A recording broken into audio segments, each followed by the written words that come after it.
Good morning students.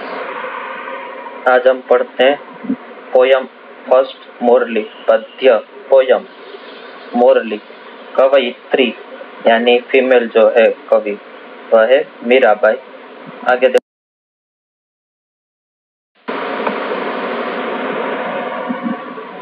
Mirabai जन्म ईस्वी सन 16वीं सदी 16th सेंचुरी में उनका जन्म हुआ।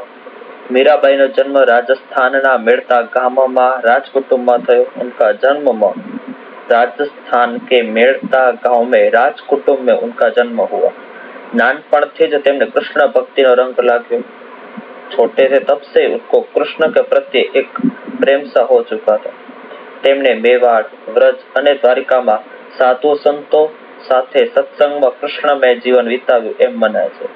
उन्होंने मेवाड़, व्रज और द्वारिका के साधु संतों के साथ कृष्णमय, कृष्ण के स्वरूप सदरूप उनका जीवन उन्होंने बिता दिया। तेमना कृष्ण भक्ति ना पदों गुजराती उपरांत व्रज, राजस्थानी અને हिंदी भाषा में મળે છે। मीराबाई के जो पद है हम जो पढ़ने जा रहे हैं वो गुजराती के पद है, वैसे उन्होंने व्रज, राजस्थानी और हिंदी भाषा में भी उन्होंने लिखे हुए हैं। તેમના પદોમાં કૃષ્ણ માટેની ઝંખનાનો भाववाही निरूपण જોવા મળે છે। उनके पद में कृष्ण को प्राप्त करने की इच्छा, झंखना, भाववाही भावों से युक्त हमें मिलता है।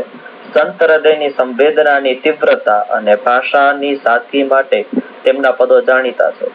संत हृदय की जो संवेदना, तीव्रता और भाषा की सादगी के लिए उनके पद जाने जाते हैं। संत हृदय की संवेदना क्या होती है? तो भगवान को प्राप्त करने की इच्छा। मीराबाईना पदों कृष्ण प्रत्यय प्रेम और भक्ति सदा देखाय है। हर कोई पद में कृष्ण को प्राप्त करने की उसके प्रत्यय प्रेम और भक्ति मीराबाई के पदों में हमें मिलती है। आ पद में पण कवयित्री कृष्ण की लीला नु वर्णन कर्यु है। इस पद में, मोरली पद में भी कृष्ण की लीला का वर्णन हमारे सामने रखा गया है। वृंदावन में वागती कृष्णनी मोरलीना सुरनो नाद आखा गगन ने गजवे छे। वृंदावन में बजती कृष्ण की मोरली, फ्लूट जो है उनका सुर, आवाज पूरे गगन में गुंजता है। गोपियों पासे कृष्ण दधीना दान मांगे छे।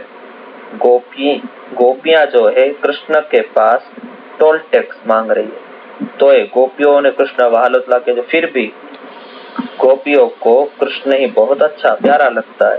कृष्ण ने वृंदावन की रासलीला नो सुंदर वर्णन मीराबाई करे छे। कृष्ण की वृंदावन में की गई रासलीला का सुंदर वर्णन मीराबाई यहाँ पर करते हैं। कृष्ण की श्रृंगार, उनका रास सबको घेला यानी पागल सा कर देता है। मीराबाई कहे छे कि कृष्ण ना दर्शन मात्र थी बता दुख दूर थाय छे। कृष्ण के दर्शन मात्र से ही हमारे जीवन के जितने भी दुख है वो सब दूर होते। भक्ति ना आ पद में मोरली नो महिमा गाता गाता मीराबाई कृष्ण नो महिमा प्रकट करे छे। भक्ति के पद मीराबाई गा गा कर कृष्ण के प्रत्ये जो प्रेम है, महिमा वहां पर प्रकट करते। आगे देखते हैं पोयम। वागे छे रे वागे छे वृंदावन मोरली वागे छे, तेनो नाद गगन में गाजे छे। वृंदावन में बज रही यह मुरली जो है, फ्लूट, वो पूरे गगन में, पूरे आकाश में गुंज उठी है। वृंदाते वरने मार्ग जाता दान दधी ना मांगे छे।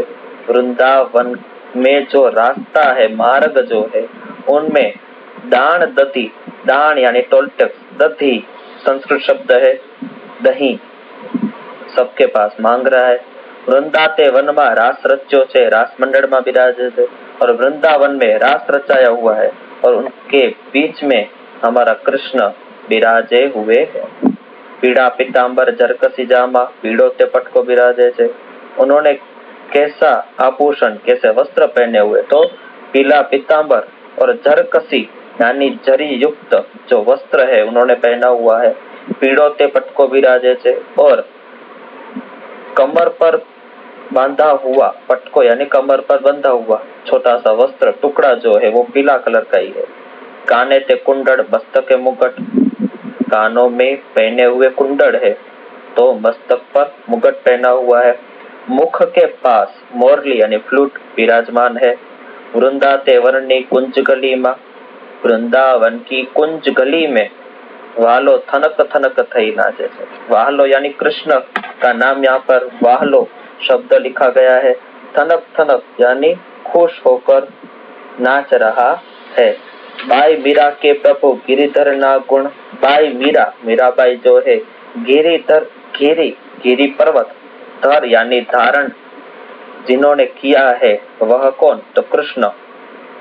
उनके गुण और दर्शन करते उनके हमारे सबके दुख वहाँ पर टूट जाते हैं। ऐसा मीराबाई ने मुरली पद में कृष्ण के प्रति प्रेम, उनके भाव का वर्णन मीराबाई ने किया हुआ है।